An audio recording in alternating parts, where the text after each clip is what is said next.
Hello and welcome back to a beautiful day outside. It is so nice to be outside. I know it is so sunny and it's getting warmer. There's a little bit of a breeze, but we thought we'd come out and read out here today. We are out here by the swale. That's right, it's running right underneath us, and we're sitting on those wooden steps where I like to pretend Brogden lived with his aunts. But also, the willow tree is right in front of us. Let's tell them a little bit more about the story. Okay, Bookwormy. So, last time we were reading, if you remember, Brogden had gone out to look for some willow bark that his Aunt Gladys was going to use for making tea during the upcoming winter months. And he went to a tree to harvest it, and he found a very annoying squirrel who kept encouraging him to go higher and higher in the tree to get the sweetest willow bark. Let's see what's happening with him today. And remember, he was challenging him. He was saying, Brogden, I bet you wouldn't even go up there. And they were looking at each other in their eyes. And then each one began scrambling upward. The squirrel dashed along the branches and twigs.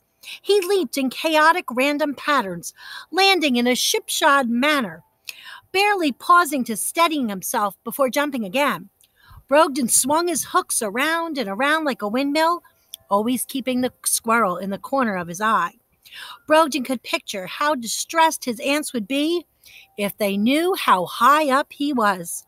But that didn't slow him down at all. The ground below blurred away as he continued his ascent.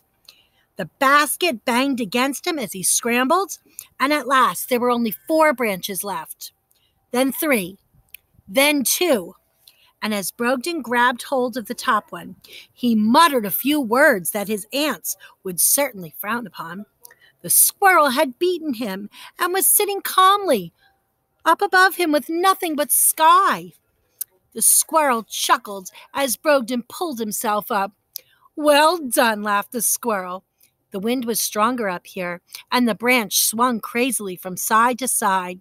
Brogden clung tighter than ever with one hand, while pulling off pieces of bark with the other. Within minutes, he had filled a good part of the basket. Ahem, the squirrel said as he watched.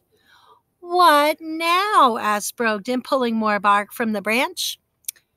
That's awfully tasty bark you got there, the squirrel observed. However, you know what he's going to say, don't you? There's better bark to be had. He ran outward from the tree trunk to the point where the branch dipped downward. Yoo-hoo! Out here!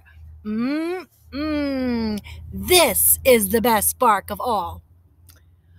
Brogden hesitated. The branch barely seemed thick enough to support the weight of the squirrel, but it did not seem concerned, and Brogden realized why.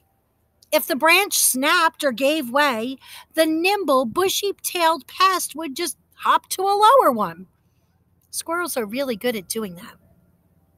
Brogden resumed his harvesting until the portion of the branch next to him was almost bare and the basket was full. He was ready to head home. However, the squirrel continued taunting him from one end of the branch. After picking away with his furry paws, he triumphantly held a piece of bark aloft.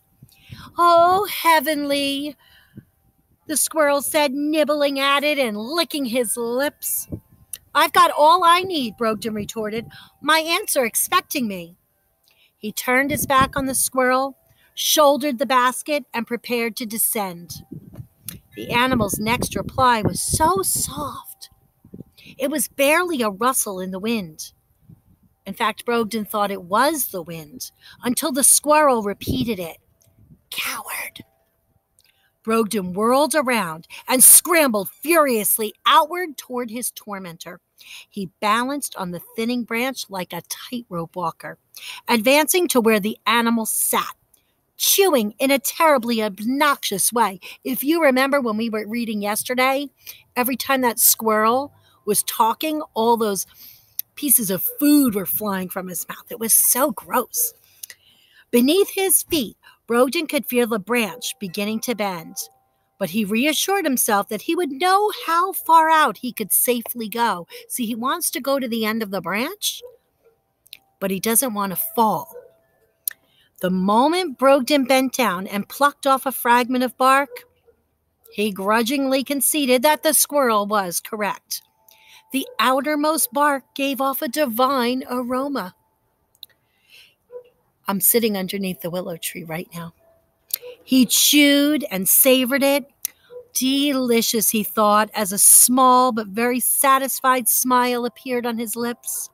Told you, the squirrel sang. He waved his tail wildly in every direction and hopped up and down. Told you. The branch, meanwhile, dipped precariously with each bounce. Stop it, Brogden shrieked. I'll fall. Stay still. But the squirrel could not contain his enthusiasm. He cackled madly and continued springing up and down. Brogden lost his grip on the bark-filled basket and watched helplessly as it fell downward and out of sight. Oh, stop it now, he repeated. Stop it now, the squirrel mimicked, adding a sinister cackle. And then he jumped higher and landed with a vigorous bump. The branch whipped up and down with a twang, and a shower of leaves spiraled downward. This one sudden movement was all it took for Brogden to lose his balance. He tumbled downward, but his hands miraculously and of their own accord shot out and seized another branch. Oh, he breathed a sigh of relief for but a moment, knowing that he only had the strength to hold on for a few seconds before he would lose his grip. His palms grew slick with sweat, and although he hung on with all his might, his fingers eventually rolled off. Oh no, and he fell down. Down. Oh dear, I didn't mean to, he heard the squirrel begin to say. Brogden cried out for help, but there was no one around to hear it. He could hear the squirrel shouting his apologies as he plummeted through the air. The rodent's calls grew fainter as he descended, and his final thought before he crashed, Brogden, with a sickening thud, was that his aunts would have to light morning torches for the second time in a year. And that's the end of chapter 1 of Journey to Nagwanis. I'm going to put my cute little bookmark in there. Little Maggie's going in my book. That was a terrible chapter. What do you mean? I thought it was kind of, suspenseful. I just hope Brogden is okay. That squirrel really got on my nerves. I know what you're talking about. You know what, reader? If you're out there and you want to go outside today, see if you can find some squirrels and take a look at what they're doing. Are they eating? Are they bouncing around on the branches? See if one of those looks like the squirrel that was in this book. So what we would like for you to do tomorrow is join us again to read. Yes, please come back and join us tomorrow. We'll see you then. Go out, enjoy the good weather, and look for those horrible squirrels. And also look for willow trees. You might see one in your yard or nearby if you go on for a walk. Have a great day.